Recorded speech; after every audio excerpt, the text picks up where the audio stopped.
আহিছিলোঁ সকলোৱে জানে বড়োসকলৰ ধৰ্ম বাথৌ আৰু বাথৌ আৰু খেৰাই এই সংলগ্ন হৈ আছে।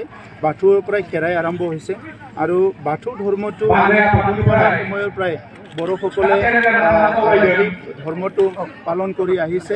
বাথৌৰ বিভিন্ন ৰীতি নীতিবিলাক মানি আহিছে আৰু আজিও আমি বিশ্বাস কৰোঁ এজন সিজৌ গছৰ ওচৰত আমি বাথৌ গৰায়ক আমাৰ ভগৱানক আমি পূজা কৰোঁ আৰু ইয়াৰ বিভিন্ন ভাগবিলাক আছে আৰু এই সংকোচ খেৰাইৰ এই বিভিন্ন ভাগবিলাক খুব ৱেল ডিজাইন কৰি পেলাই আজি গুডি বাথৌ আফাদে ইয়াতে যোৱা 10টা বছৰ উদযাপন কৰি আছে।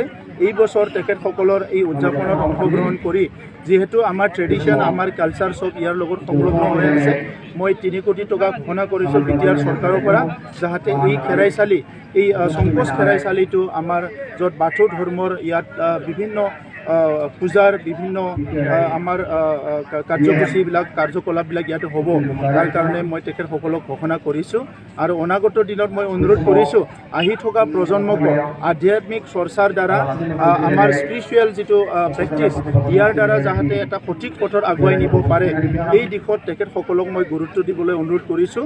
কাৰণ আহি থকা সময়ত আমাৰ যুৱ প্ৰজন্মৰ কাৰণে এটা প্ৰত্যাহ্বান আছে যে বিভিন্ন পৰিৱেশ ড্ৰাগছৰ পৰা লৈ মদৰ পৰা লৈ বিভিন্ন পৰিৱেশবিলাক কেতিয়াবা আমাৰ যুৱকসকলক বিপথে পৰিচালনা কৰিব বিচাৰে।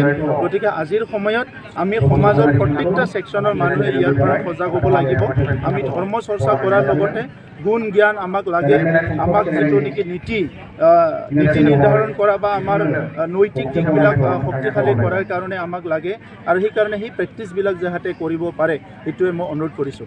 Thank U.